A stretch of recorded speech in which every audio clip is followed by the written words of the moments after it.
یہاں ایک سوال پیدا ہوتا ہے کہ جب انسان کی تخلیق اصل میں ان مراحل کا یعنی حصہ اس کو لازمی بننا ہے، تخلیق کے بعد موت کا مرحلہ اس کو لازمی طے کرنا ہے، تو ہم یہ کیوں دیکھتے ہیں کہ عمومی رویہ ہے کہ انسان اس ملاقات سے بالکل نا واقف یا غافل نظر آتا ہے، جبکہ اس کا تو اوڑھنا بچھونا ایک طرح سے ہونا چاہیے کہ اسی ملاقات کے بارے میں اس کی تیاری میں کئی وجوہات ہوتی ہیں۔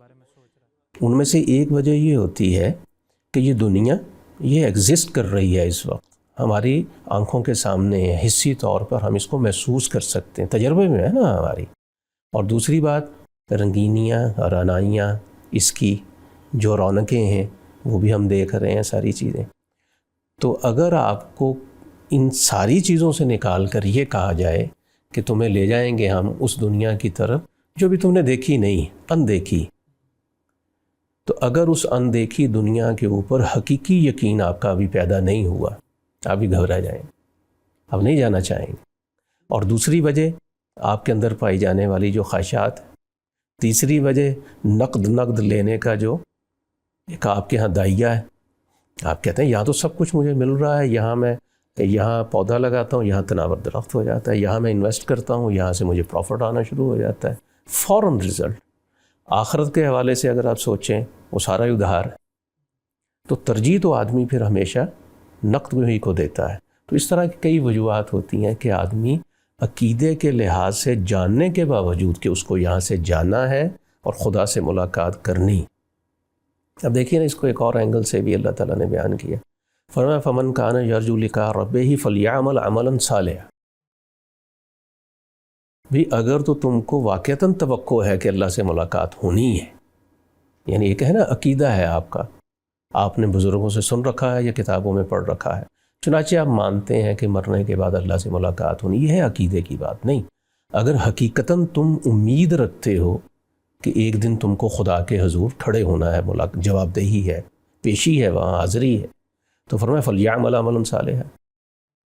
تو پھر ہونا کیا چاہیے؟ کچھ کرو نا، پھر تیاری کرو، پھر کام کرو کچھ نہ کچھ۔ تم جو اچھے کام نہیں کر رہے، اس کا مطلب یہ ہے کہ تمہارے ہاں اللہ کی ملاقات محض عقیدے کے طور پہ پائی جاتی ہے، یہ والا تصور۔ تم اس کے اوپر یقین نہیں رکھتے کہ میں واقع ہوتا، تم لازماً وہاں جانے کی، اللہ سے ملاقات کرنے کی تیاری کرتے۔ یقین کو اسٹرینتھن کرنے کے لیے، اس کو مزید بہتر کرنے کے لیے، یعنی بطور مسلمان ہماری تو یہ کوشش ہوگی نا کہ ہمارے عقائد ہمیں ایک عمل کی طرف، ایک بہتر اس ملاقات کے لیے ایک صحیح کینڈیڈیٹ بنانے کی طرف ہمیں لے کے جائیں۔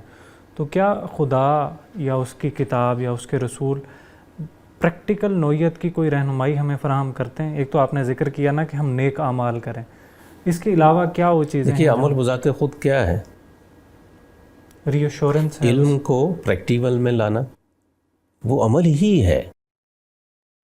اس کے بعد پھر دوسری چیز کیا ہوتی ہے؟ یہ یقین کہ یہ جو میں کچھ کر رہا ہوں محنت، یہ نتیجہ خیز ہوگی، اس کا میں اجر پاؤں۔ اس کو بھی قرآن کی جگہ بیان کیا ہے نا، کہا جو اللہ سے ملاقات کے متمنی ہیں فَإِنَّا أَجَلَ اللَّهِ لَآتٍ وَهُوَ السَّمِيعُ الْعَلِيمُ، تو وہ مطمئن رہیں کہ لازماً اللہ سے ملاقات ہونی ہے، اور یہ بھی ذہن میں رکھیں وہ سمیع بھی ہے، علیم بھی ہے، جو کچھ تم کہو گے وہ سن رہا ہے، جو عمل بھی کرو گے اس کے علم میں ہوگا۔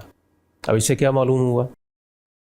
دو باتیں ہمارے سامنے آ گئی ان دونوں آیتوں کی روشنی میں۔ ایک یہ کہ اگر مجھے واقعتاً یقین ہے خدا سے ملاقات کا، تو یہ ہو نہیں سکتا کہ میں اس کے لیے تیاری نہ کروں، میں ضرور اس کے لیے کچھ نہ کچھ محنت کروں گا، اور اس محنت کے بعد پھر ذہن میں میرے یہ ایمان ہوگا، پورا ایقان ہوگا کہ اللہ میرے ایک ایک عمل سے واقف ہے۔ چنانچہ جب میں اس کے حضور پیش ہو جاؤں گا تو وہ وہاں کا ماحول، جیسا قرآن کی جگہ بیان کیا، استقبال کرنے والا ماحول ہوگا، مبارک، سلامت، اور یہ وہ اس طرح کی ساری چیز۔ لیکن فرض کیجئے اس سے اگر معاملہ الٹ ہے، ایک شخص ہے، اس نے درکار تیاری جو ہے وہ نہیں کر رکھی، وہ کبھی بھی اللہ سے ملاقات نہیں کرنا چاہتا۔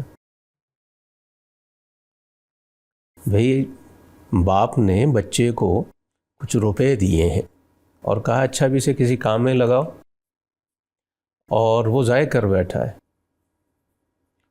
تو اب وہ باپ کا سامنا کرنے سے،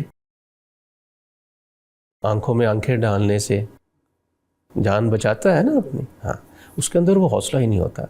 تو بالکل یہی معاملہ ہمارا ہے. ایک شخص ملاقات کا متمنی بھی ہے، اور اس کے لیے اس نے جو تیاری چاہیے وہ بھی خوب کر رکھی ہے. اس کے ہاں کنی کترانا، جان بچانا، پہلو تہی کرنا، یہ تو بہت دور کی بات. وہ تو متمنی ہوتا ہے، شوق اور ذوق ہوتا ہے اس کا کہ میں اللہ سے جلد از جلد ملاقات کروں، اس لیے کہ اسے وہاں وہ سب کچھ نظر آ رہا ہوتا ہے جو یہاں نہیں ہوتا. یعنی دنیا میں پائی جانے والی، اب آپ کو نا کئی حدیثوں میں اور بعض آیتوں میں بھی یہ لفظ استعمال ہوگا کہ دنیا اور جو کچھ اس میں ہے، یعنی دنیا اپنی تمام نعمتوں کے ساتھ اس آخرت کے مقابلے میں کچھ بھی نہیں. تو جس شخص کو یہ یقین اور اس نے خوب تیاری کر رکھی ہے، اور وہ اس بات سے بھی واقف ہے کہ جب میں اللہ سے ملاقات کروں گا تو میرے ان عملوں کی، جو ٹوٹے پھوٹے میرے عمل ہیں، تو اللہ کے حضور جب میں پیش ہوں گا تو یہ نتیجہ دیں گے، ثمر بار ہوں گے. تو وہ پھر یہاں نہیں کھڑا ہوتا کہ وہ جان بچائے، وہ شوق رکھتا ہے کہ کب میری آنکھ بند ہو اور اللہ سے ملاقات